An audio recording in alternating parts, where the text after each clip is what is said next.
Now, you know Fox News is owned by News Corp, which is ultimately owned by Rupert Murdoch. He's the guy who runs the ship over there. Now, in the UK, they also have a great number of newspapers. They're also very influential, and they've been pressing politicians for decades now to do Rupert Murdoch's bidding. Well, when Rupert Murdoch was testifying in front of Parliament, he said that is not the case at all. He said, quote, "I've never asked the Prime Minister for anything." Really? Well, that's kind of interesting because now there are several former prime ministers saying that's not really true. Okay, first of all, we've got John Major, who told investigators that in February of 1997, 3 months before an election, Rupert Murdoch came to him and said, hey, listen, we could either be on your side and continue to support conservatives, or we could flip to the other side. In fact, here's what Major said, quote, "If we couldn't change our European policies, his papers could not and would not support the conservative government." So in other words, you do what we tell you to do, otherwise we're going to try to make sure that you lose. This is how Rupert Murdoch controls politicians on both sides of the aisle. In 2003, it was about the Iraq War, and he wanted to go to war. I don't know if it was because he was going to make a buck off the Iraq War, or ideologically he just loves war and mayhem and disastrous invasions that wind up killing hundreds of thousands of civilians, innocent civilians dead because of Rupert Murdoch's war. It turns out that Alastair Campbell had been keeping a diary throughout. Now, he was as close to Tony Blair as you could possibly get, for another former prime minister, of course, in Great Britain. And right before the vote in 2003 on whether the UK would support the US invasion of Iraq, apparently this is what he wrote in his diaries, that Murdoch called Tony Blair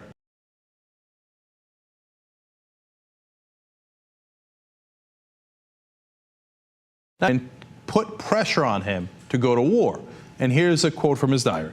"But I think Tony did feel there was something a bit crude about it. It was another very right-wing voice saying to him, 'Look, isn't it about time you got on with this?' I think, as I recall, Tony saying he didn't think it was terribly clever." Well, whether he thought it was terribly clever or not is irrelevant, because he bowed his head and did exactly as he was told. So Rupert Murdoch said, "You will go to war," and Tony Blair said, "Absolutely, sir. How high?"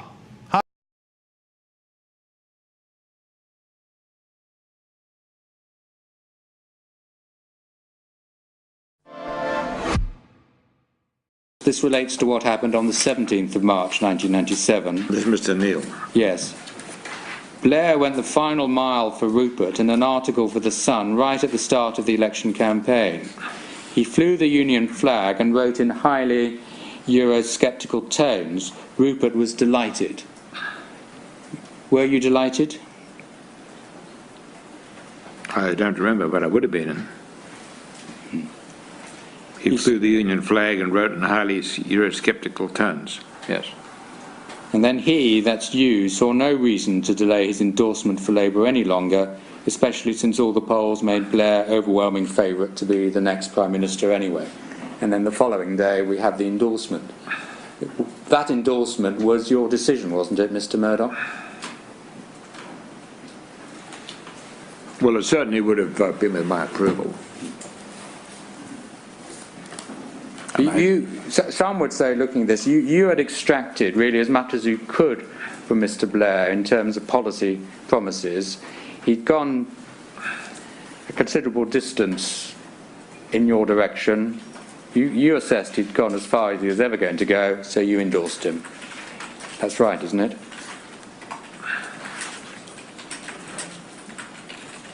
Yeah, I think so. You know, I don't think it all followed in this way so logically, but yes.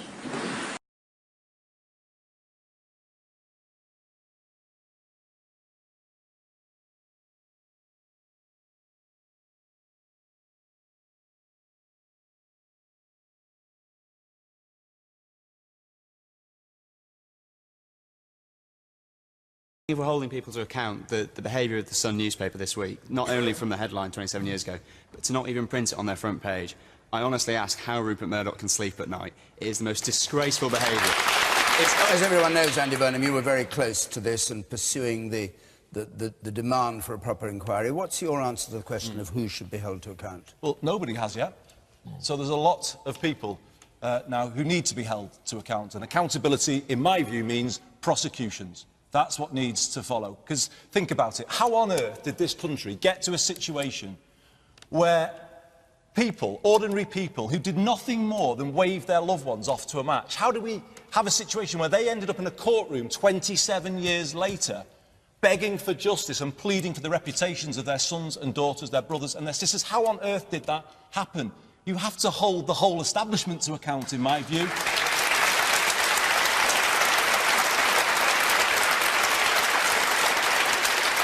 You have to hold politicians to account on all sides. No politician